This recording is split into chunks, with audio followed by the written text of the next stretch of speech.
10 unbelievable but documented stories of Lee Marvin. He was expelled from 15 schools. Not 5, not 8, 15. He threw a classmate out of a second-story window. His own mother couldn't stand him. By 18, he dropped out for good and enlisted in the Marines, just in time for some of the bloodiest fighting in the Pacific. Fast forward 20 years, he wins the Academy Award for Best Actor, playing a drunk. He dedicates half the Oscar to a horse. A few years later, he can't sing a single note, but records a song that knocks the Beatles off the #1 spot in England. But here's what nobody saw coming. The most dangerous man in Hollywood stumbled into acting because he was fixing a toilet. The combat veteran who survived 21 amphibious assaults would be buried at Arlington National Cemetery, right next to boxing legend Joe Louis. And his headstone wouldn't mention a single movie. It would read, Lee Marvin, PFC, U.S. Marine Corps, World War II. These are 10 moments from Lee Marvin's life that were documented. Let's begin. Number 1. The blue blood rebel who couldn't be tamed. On February 19th, 1924, in New York City, Lamont Waltman Marvin Jr. was born into a family that should have produced a gentleman. His father, Lamont Sr., was an advertising executive who headed the New York and New England Apple Institute. His mother, Courtney Washington David, was a fashion writer and beauty consultant. Through his mother's bloodline, he was a first cousin, 4 times removed, of Confederate General Robert E. Lee. That's who he was named after. His brother Robert got the same namesake. On paper, this was old American aristocracy. The Marvin family traced its roots to Matthew Marvin Sr., who emigrated from Essex, England in 1635 and helped found Hartford, Connecticut. Lee Marvin was also a second cousin, 6 times removed, of George Washington himself. He was descended from 2 of the most famous families in American history. None of it mattered. The boy was a walking disaster. Biographer Dwayne Epstein later speculated that Marvin suffered from undiagnosed attention deficit disorder and dyslexia, which would explain why he performed miserably in school and couldn't sit still. He was shipped from boarding school to boarding school across New York, Manumet School in Paulding, Peekskill Military Academy, getting expelled from each one for fighting, smoking, truancy, and general defiance. He later boasted about being thrown out of 15 schools. At one school, he threw a classmate out of a second-floor window. He and his mother never got along. She came from Southern aristocratic stock and expected refinement. What she got was a boy who seemed determined to destroy every opportunity placed in front of him. He was eventually sent to St. Leo College Preparatory School, a Catholic institution in Florida, where the nuns could impose stricter discipline. But here's the detail that reveals everything about Lee Marvin. Florida changed something in him. Not the school, but the land around it. Young Lee spent every spare weekend hunting deer, puma, wild turkey, and bobwhite quail in what he described as the wilds of the then uncharted Everglades. He became an expert marksman long before the Marines ever handed him a rifle. The boy who couldn't sit through a single class could spend days tracking game through swampland without complaint. That skill, patience, silence, and the ability to hold perfectly still and wait for the right shot would save his life in the Pacific and define his career on screen. The kid who flunked out of 15 schools was already training for war. He just didn't know it yet. Number 2, 21 beaches under fire. When Pearl Harbor was attacked in December 1941, Lee Marvin was 17 years old and still failing at St. Leo's. He realized he wouldn't be allowed to enlist without finishing school, so he went back to class, the only time academics ever mattered to him, long enough to qualify. On August 12, 1942, at age 18, he enlisted in the United States Marine Corps against his father's wishes. He was assigned to I Company, 3rd Battalion, 24th Marine Regiment, 4th Marine Division. After training, he qualified as a scout sniper, which meant he operated ahead of the main force, gathering intelligence and eliminating enemy targets. He wasn't sitting in a rear area filing reports. He was at the tip of the spear. The 4th Marine Division fought in the Pacific Theater, which meant island hopping campaigns against heavily fortified Japanese positions. There were no clear front lines and no safe areas. Every yard of jungle and beach had to be taken from an enemy that almost never surrendered. Lee Marvin participated in 21 amphibious assaults. That number deserves to sink in. 21 times. He climbed into a landing craft, rowed toward a hostile beach, and charged directly into enemy fire. Marines in those landing crafts were sitting ducks for artillery and machine guns, and the first waves suffered catastrophic casualties. Marvin was in those first waves over and over again. The assaults included Kwajalein, Eniwetok, and Saipan Tinian, some of the most brutal engagements of the entire war. Most Marines who survived a single amphibious assault considered themselves lucky. Lee Marvin survived 21, and then his luck ran out. Number 3, the machine gun burst that changed everything. On June 18, 1944, during the Battle of Saipan, Lee Marvin's unit was assaulting Japanese positions on Mount Tapochau when enemy machine gun fire raked across their line. Marvin was hit. A bullet severed his sciatic nerve, a catastrophic wound that should have killed him or left him crippled for life. He was also struck in the foot by an enemy sniper. He wasn't the only casualty. Most of his company was cut down during the same assault. The losses on Saipan were devastating. Marvin spent over a year in military hospitals, enduring multiple surgeries and grueling rehabilitation, fighting to walk again.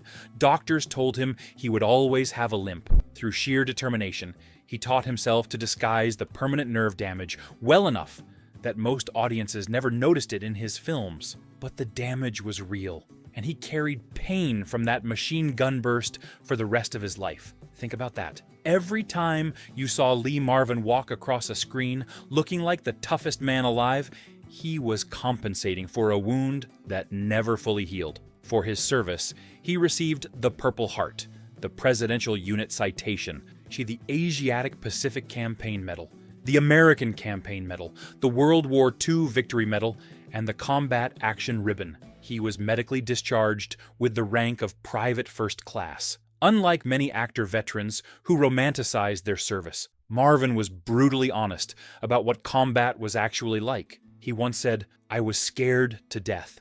Anybody who wasn't scared wasn't there." And he put it even more bluntly in another interview.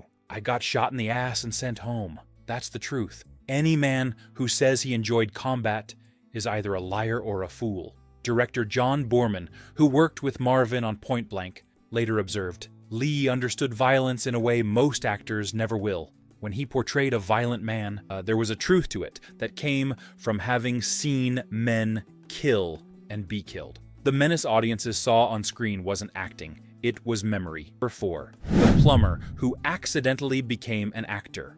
After the war, Lee Marvin was lost. He had no education to speak of, no career prospects, and a body full of shrapnel and nerve damage. He couldn't shake the anger, the frustration, and worst of all, the survivor's guilt. While other veterans considered careers as forest rangers or car salesmen, Marvin drifted back to Woodstock, New York, where he found work as a plumber's assistant at a local community theater. One day in 1946, while he was literally fixing the plumbing backstage, an actor fell ill during rehearsals for a Red Cross benefit called 10 Nights in a Bar Room. Someone needed to fill in. Marvin, who happened to be the only person available, was pulled from behind the pipes and pushed onto the stage. Something clicked. The combat veteran, who couldn't sit through a classroom lecture, discovered he could hold an audience. Biographer Dwayne Epstein noted that performing provided an outlet to express his inner demons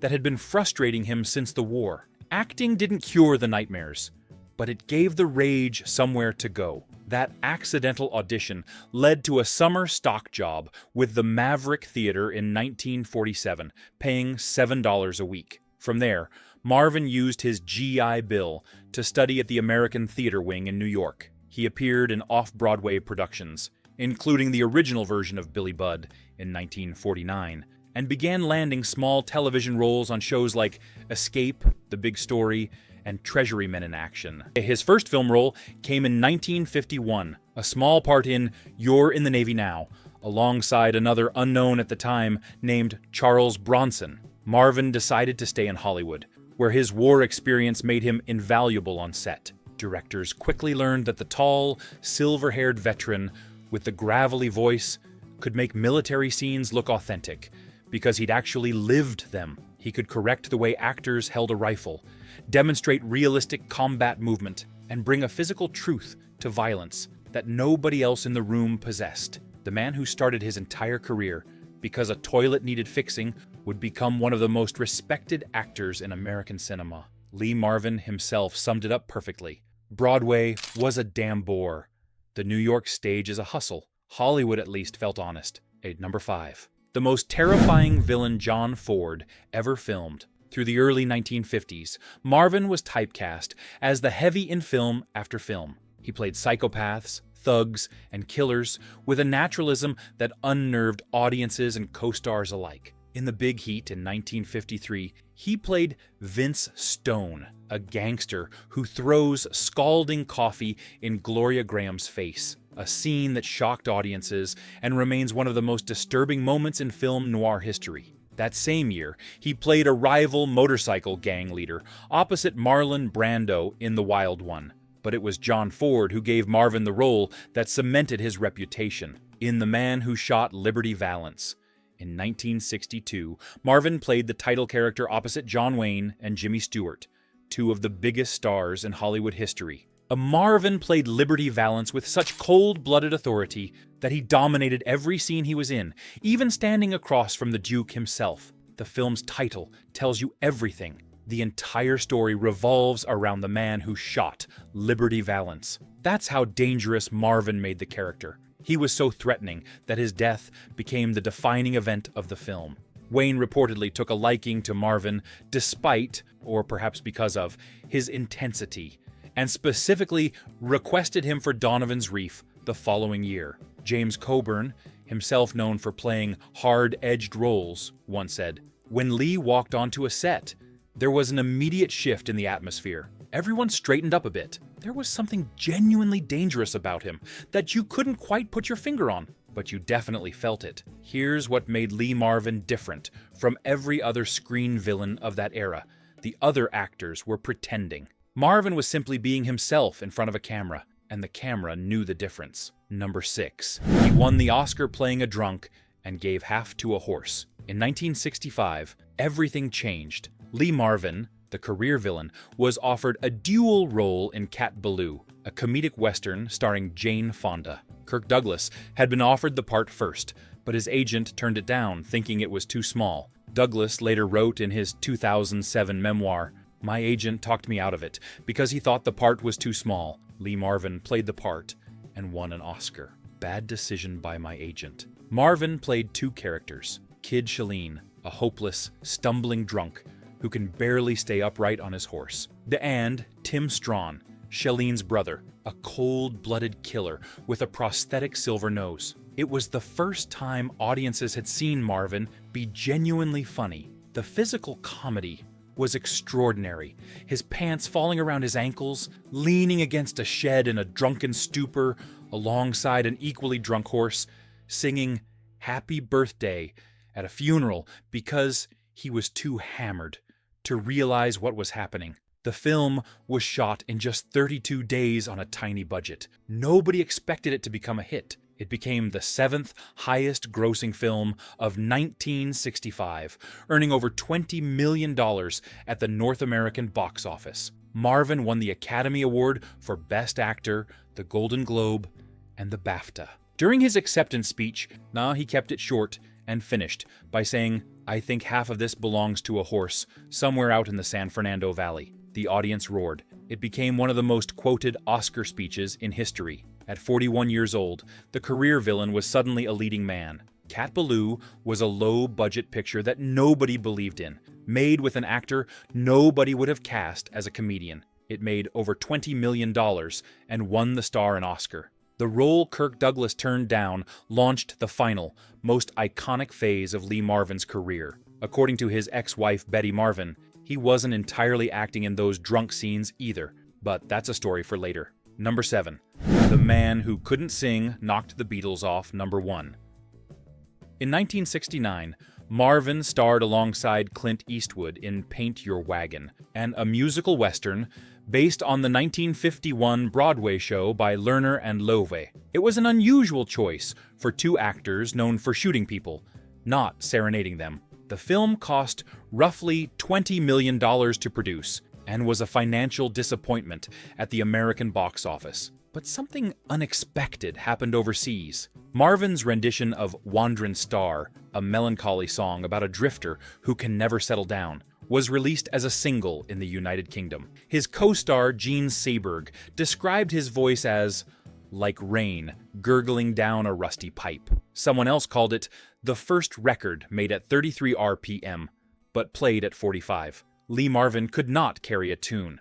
He knew it. He didn't care. He refused to have his voice dubbed by a professional singer and sang every note himself. In March 1970, Wand'rin' Star went to number 1 in the United Kingdom and stayed there for 3 weeks. It also hit number 1 in Ireland for 2 weeks and reached number 10 in Australia. The song it kept off the top spot in Britain was Let It Be by the Beatles. Lee Marvin, a combat-scarred Marine who could barely hum, outsold the biggest band in the history of popular music. He never released a follow-up single. He is still considered one of the most unlikely one-hit wonders in music history. The song was later played at punk legend Joe Strummer's funeral in 2002, which tells you everything about the kind of raw, unpolished authenticity Marvin brought to everything he touched. Number 8. The trial that changed American law. In 1965, the same year he won the Oscar, Marvin began a relationship with a singer and actress named Michelle Triola. They lived together for the next 5 years, but never married. When the relationship ended in 1970, Triola did something no woman in America had ever done. She legally changed her surname to Marvin and sued him for financial compensation as if they had been married. Michelle Triola Marvin claimed Lee had promised to support her for life, that she had given up her singing career to be his companion, and that he had made her pregnant 3 times, paying for 2 abortions while 1 pregnancy ended in miscarriage, with the second abortion leaving her unable to have children. She sought half of everything Marvin had earned during their years together. The case, Marvin versus Marvin, and went all the way to the California Supreme Court in 1976 and established a legal concept the press immediately called Palimony, a word invented specifically for this case. The court ruled that unmarried couples could make enforceable agreements regarding property and support,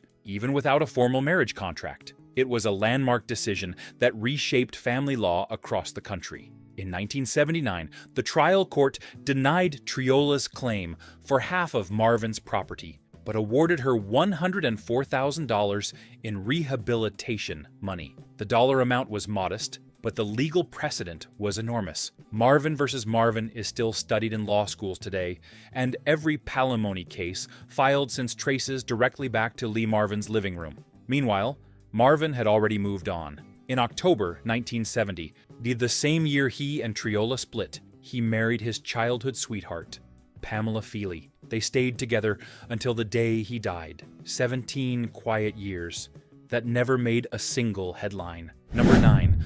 Hollywood's hardest drinker and the fight with the Lumberjacks. Lee Marvin's drinking was legendary even by old Hollywood standards, and old Hollywood could drink. By his own admission, in a 1973 interview, he said simply, "I'm a drunk. I've been drunk most of my adult life." His drink of choice was beer with vodka chasers, starting at breakfast. Director Josh Logan, who worked with him on Paint Your Wagon, said Marvin consumed a case of beer daily during filming. During The Man Who Shot Liberty Valance, John Wayne reportedly had to carry Marvin to his trailer after he passed out between scenes.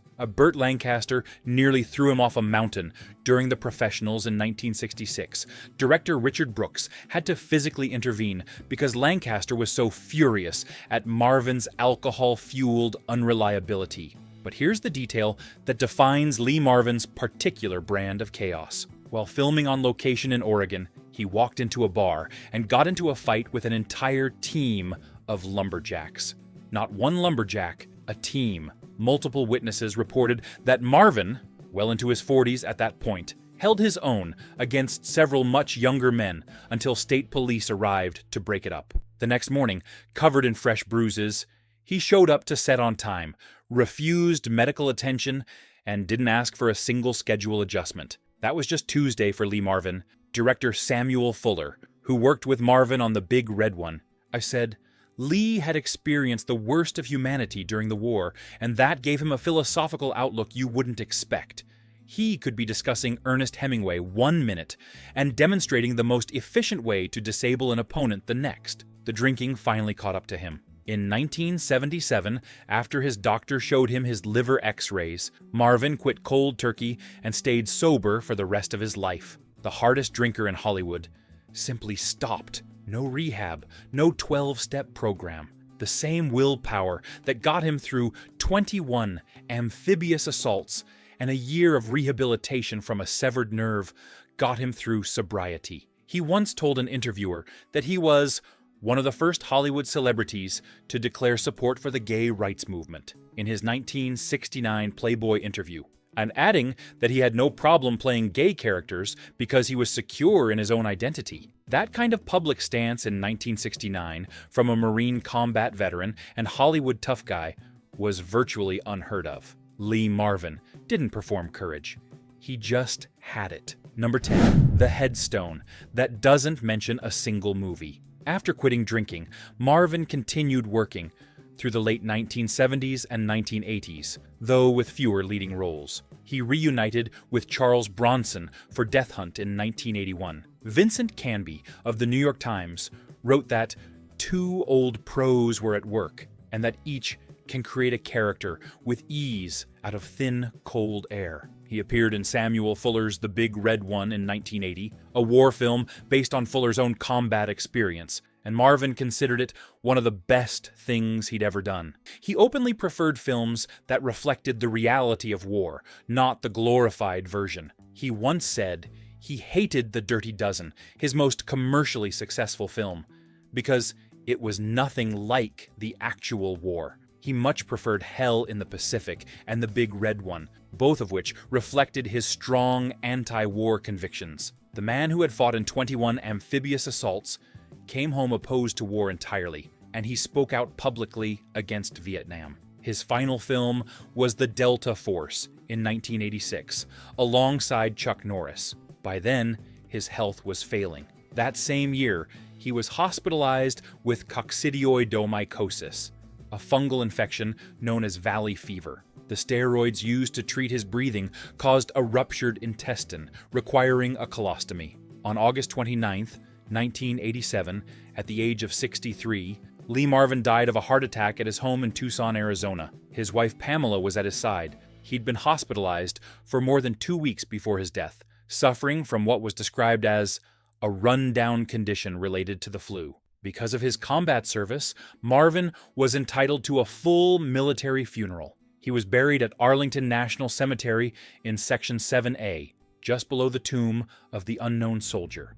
an area reserved for distinguished veterans. His grave sits right next to that of heavyweight boxing champion Joe Louis. His headstone reads, Lee Marvin, PFC, U.S. Marine Corps, World War II. No mention of the Oscar. No mention of Cat Ballou, or The Dirty Dozen, or Point Blank. No mention of Liberty Valance, the #1 hit record, or the landmark court case that changed American law. Just his name, his rank, his branch, and his war. Not a sentimental man by nature, Marvin kept only 4 souvenirs from his entire career. His Best Actor Oscar for Cat Ballou, the citation from the National Cowboy Hall of Fame for Liberty Valance, his gold record for Wanderin' Star, and the high-heeled shoe that Vivian Lee once beat him with on a film set. Jeff Bridges once said that watching Lee Marvin and Robert Ryan work together in The Iceman Cometh was what made him decide to fully commit to acting.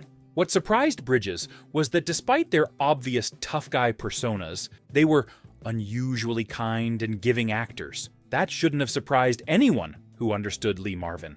The man who couldn't sit through a classroom could sit for hours in a deer blind without moving. The man who fought lumberjacks in bars supported gay rights a decade before it was safe. The man who played Hollywood's most terrifying villains chose a headstone that said nothing about movies and everything about service. 10 moments. Expelled from 15 schools with blue blood ancestry. 21 amphibious assaults in the Pacific. A machine gun burst on Saipan that severed a nerve and defined a career. A broken toilet that led to a stage. The most terrifying villain John Ford ever filmed. An Oscar won playing a drunk, with half given to a horse. A voice so bad it knocked the Beatles off #1. A trial that invented the word Palimony and changed American law. A lumberjack bar fight and Hollywood's most legendary thirst. A headstone at Arlington that doesn't mention a single movie. Like Lee Marvin spent his career playing dangerous men. The truth is, he didn't have to reach very far. The danger was real, the scars were real, and the man behind the silver hair and the gravelly voice had seen things that most actors can only pretend to understand. Hollywood sold him as the toughest man on screen. Arlington buried him as a Marine. His headstone chose the second version. And that tells you everything. If you grew up watching The Dirty Dozen, or Cat Ballou, or The Man Who Shot Liberty Valance, you knew the face. Now you know the man behind it. Which moment shocked you the most? The 15 schools? The plumber who stumbled onto a stage? The song that beat the Beatles? The headstone that ignored Hollywood entirely? Let us know in the comments. Like, share, and subscribe for more stories about real people who lived impossible lives. Please give this video a like if you enjoyed it. It truly helps us grow. Thanks for watching.